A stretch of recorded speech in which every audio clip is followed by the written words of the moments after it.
নাফসি, আল্লাহ জুলুম করেছি আমার নাফসের উপর। আল্লাহরে বলেন, আল্লাহ তুমি আমার রব, তুমি আমার সব।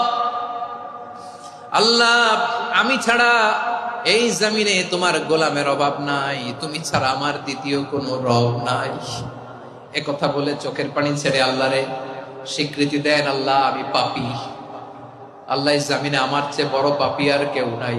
অজু করে সিজদায় লুটিয়ে পড়ে চোখের পানি ছেড়ে আল্লাহরে পাপের স্বীকৃতি দেন, আল্লাহ এমন কোন জুলুম নাই, গুনাহ নাই আমি করি নাই, সগীরা কবিরা, জেনে না জেনে, ইচ্ছায় অনিচ্ছায়, শিরকি বেদাতি সব গুনাহ করেছি। আল্লাহ আকাশের নিচে জমিনের উপরে আমার চেয়ে বড় গুনাহগার আর কেউ নাই।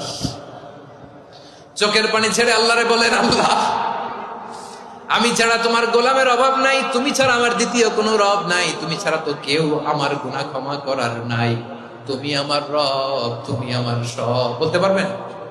এই তাকরীর আমার পটুয়াখালীর বয়ান, এই স্বীকৃতিটা দেখতে আল্লাহ বড্ড ভালোবাসে। কারণ আমরা সবাই গুনাহগার, আমরা সবাই কি? বিশ্বনবী বলেন, কুল্লুকুম খাত্তাউন, আ বানি আদম তোমরা সবাই পাপী। সবাই কি? সবাই পাপী। আমরা সবাই পাপী, আপন পাপের বাটখারা দিয়ে অন্যের পাপ মাপি। আমরা যে পাপী এটা ভাবতে মনে চায় না কারো, খালি অন্যের পাপ দেখি আমরা, এটা ভুল।